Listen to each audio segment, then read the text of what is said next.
Hello നമസ്കാരം. ALG gardening ചാനലിൻ്റെ പുതിയൊരു വീഡിയോയിലേക്ക് എല്ലാവർക്കും സ്വാഗതം.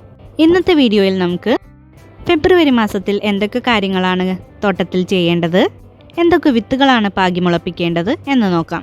ഈ മാസം പാകി മുളപ്പിക്കാൻ പറ്റിയ ഏറ്റവും നല്ലൊരു വിളയാണ് പയർ. ഇഷ്ടംപോലെ ടൈപ്പിൽ പയറുകൾ അവൈലബിൾ ആണല്ലേ. അതിലേതിൻ്റെ വിത്ത് വേണമെങ്കിലും നിങ്ങൾക്ക് പാകി മുളപ്പിക്കാവുന്നതാണ്. പിന്നെ പല ടൈപ്പിലുള്ള വഴുതനങ്ങകൾ നിങ്ങൾക്ക് വളർത്താവുന്നതാണ്. നമ്മുടെ അടുക്കളയിൽ ഡെയിലി വേണ്ട ഒരു സാധനമാണല്ലേ പച്ചമുളക്. പച്ചമുളകിൻ്റെ വിത്തുകളും ഈ മാസം നമുക്ക് പാകി മുളപ്പിക്കാവുന്നതാണ്. നമുക്ക് ഈ മാസം പാകി മുളപ്പിക്കാവുന്നത് ചീര വിത്തുകളാണ്. വിത്തുകളും ഈ മാസം പാകി മുളപ്പിക്കാവുന്നതാണ്. പിന്നെ വെണ്ടയ്ക്കയുടെ വിത്തുകൾ പാകാം. പിന്നെ പല ടൈപ്പിലുള്ള കുക്കുംബർ, പാവയ്ക്ക, പടവലങ്ങ, പീച്ചിങ്ങ, ചുരക്ക, കുമ്പളങ്ങ ഇതൊക്കെ ഈ മാസം പാകി മുളപ്പിക്കാവുന്നതാണ്. ഇതിൽ പറഞ്ഞിരിക്കുന്ന ഒട്ടുമിക്ക വിത്തുകളും ഞാൻ ജനുവരി മാസത്തിൽ പാകി മുളപ്പിച്ചതാണ്. കുറേയൊക്കെ ഞാൻ ട്രാൻസ്പ്ലാന്റ് ചെയ്തു, ബാക്കിയൊക്കെ ട്രാൻസ്പ്ലാന്റ് ചെയ്യാനുണ്ട്. എലി കടിച്ച് നശിപ്പിച്ച് കുറേ തൈകൾ പോയിരുന്നു.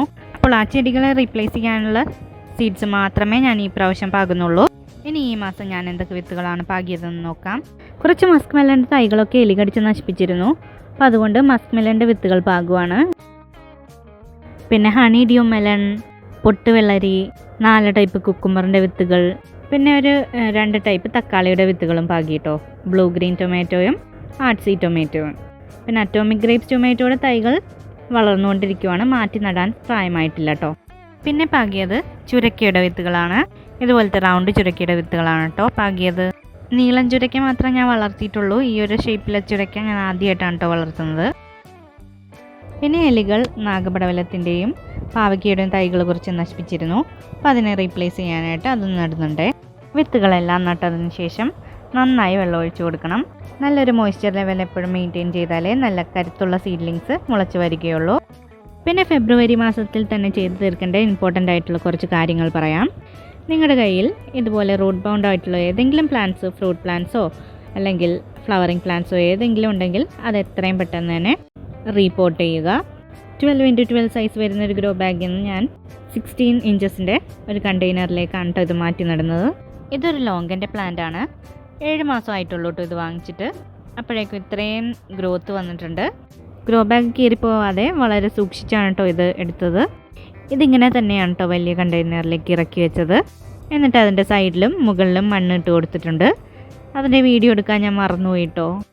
പിന്നെ ഈ മാസം ചെയ്യേണ്ട കാര്യം ഫ്രൂട്ട് ട്രീസിൻ്റെ ഒക്കെ പ്രൂണിങ് ആണ് കേട്ടോ. ഈ മാസം തന്നെ പ്രൂണിങ്ങും റിപ്പോർട്ടിങ്ങും ഒക്കെ ചെയ്യാൻ പറഞ്ഞതിൻ്റെ കാരണം എന്താണെന്നറിയോ? ഈ മാസം നമുക്ക് അധികം ചൂടുമില്ല, അധികം തണുപ്പും ഇല്ലാത്തൊരു ക്ലൈമറ്റാണ്.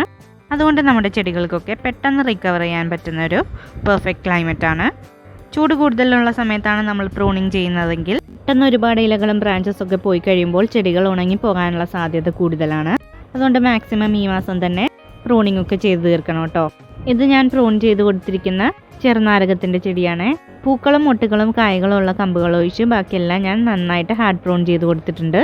പ്രൂണിങ് ഒക്കെ ചെയ്ത് കഴിഞ്ഞ് ഫ്രൂട്ട് പ്ലാന്റ്സിന് വളമിട്ട് കൊടുക്കണേ, എന്നാലേ പുതിയ ഗ്രോത്ത് പെട്ടെന്നുണ്ടാവുള്ളൂ. അപ്പോൾ അതുകൊണ്ട് ഞാൻ എപ്പോഴും ഉപയോഗിക്കുന്ന പോട്ടിംഗ് മിക്സ് തന്നെയാണ് ഇട്ട് കൊടുത്തിരിക്കുന്നത്. ഇതൊരു ജബോട്ടിക്കബയുടെ പ്ലാന്റ് ആണ്.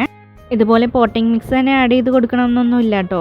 വെർമി കമ്പോസ്റ്റും കപ്പലണ്ടി പിണ്ണാക്കും വേപ്പിൻ പിണ്ണാക്കും എല്ലുപൊടിയും കൂടി മിക്സ് ചെയ്തതും ആഡ് ചെയ്ത് കൊടുക്കാവുന്നതാണ്. ഫ്രൂട്ട് പ്ലാന്റ്സിന് ഞാൻ എപ്പോഴും ഓരോ 3-4 മാസം കൂടുമ്പോഴാണ് കേട്ടോ വളമിട്ട് കൊടുക്കാറ്. അപ്പോൾ ഇതായിരുന്നു കേട്ടോ ഇന്നത്തെ വീഡിയോ. ഈ വീഡിയോ നിങ്ങൾക്ക് ഇഷ്ടപ്പെട്ടാൽ ലൈക്ക് ചെയ്യുക, ഷെയർ ചെയ്യുക. സബ്സ്ക്രൈബ് ചെയ്തിട്ടില്ലാത്തവരാണെങ്കിൽ സബ്സ്ക്രൈബ് ചെയ്ത് സപ്പോർട്ട് ചെയ്യുക. എന്തെങ്കിലും ഡൗട്ട്സോ സജഷൻസോ ഉണ്ടെങ്കിൽ കമൻറ്റ് ബോക്സിൽ കമൻറ്റ് ചെയ്യുക. അപ്പോൾ ഇനി പുതിയൊരു വീഡിയോയിൽ പുതിയൊരു കണ്ടന്റുമായിട്ട് കാണാം. അപ്പോൾ എല്ലാവർക്കും ബൈ.